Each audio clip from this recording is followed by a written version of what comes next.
Good morning, everyone. Welcome back to English virtual class. Today, I am going to start a new chapter of our textbook, Rise and Shine, that is Lesson 9 The Elephants and the Moon. In this chapter, we will study that how did an old hare save his friends from a big problem. So, let's start the chapter. There was no rain 1 year, so the water in lakes and ponds dried up. All the animals found it difficult to get water. एक साल बारिश नहीं होती है और इसी वजह से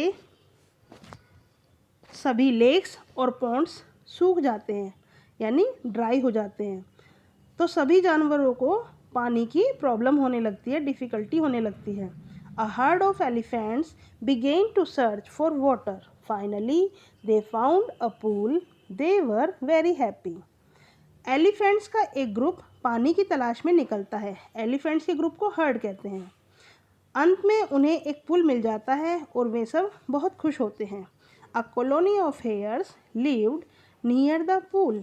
Whenever the elephants came to the pool, they trampled upon the hares that came in the way. Many hares died every day. तो जिस तरह से हमने एलिफेंट्स के ग्रुप को हर्ड कहा है, इसी तरह से खरगोश के ग्रुप को यानी हेयर्स के ग्रुप को क्या कहते हैं? कॉलोनी। तो हेयर्स का एक कॉलोनी, एक ग्रुप वहाँ पे कहाँ पे रहता था? पुल के पास। तो जब भी हाथी पुल पर आते थे तो वे रास्ते में आने वाले बहुत से खरगोश को कुचल दिया करते थे। तो इस तरह से बहुत सारे खरगोश क्या हो रहे थे? मर रहे थे रोजाना। The hares were sad. अब खरगोश बहुत दुखी हुए। They held a meeting to decide what to do. और उन्होंने एक मीटिंग रखी कि क्या करना चाहिए। An old hare came up with a plan. He said that he would make the elephants stop using the pool. तो जैसे हम किसी प्रॉब्लम में होते हैं तो किसी एल्डर पर्सन के पास जाते हैं ना, बड़े आदमी के पास जाते हैं। इसी तरह से एक ओल्ड हेयर, एक बूढ़ा खरगोश एक प्लान के साथ आया। उसने कहा कि मैं इस पुल को यूज़ करने से एलिफेंट्स को रोक दूंगा। The next day he saw the elephants coming towards the pool. He said in a loud voice, I have a message from the moon. The moon says that this is her pool. The hares who are suffering are her children.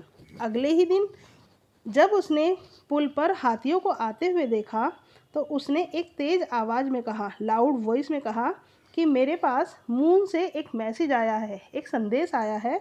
Moon ने ये कहा है कि यह उसका पुल है और जितने भी हेयर्स सफ़र कर रहे हैं, प्रॉब्लम में हैं, वे सब उसके बच्चे हैं यानी मून के।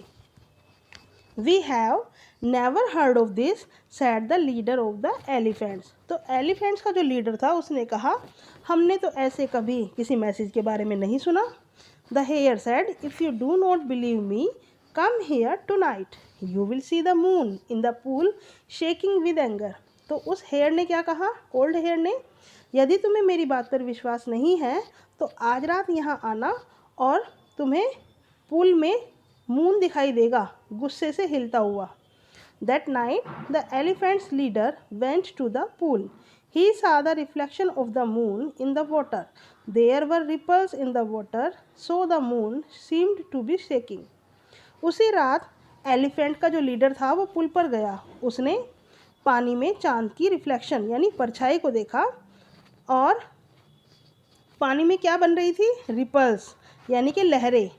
तो उस वजह से जो परछाई थी, जो मून की शेडो पड़ रही थी, रिफ्लेक्शन थी, वो हिलती हुई नज़र आ रही थी. मून भी हिलता हुआ लग रहा था.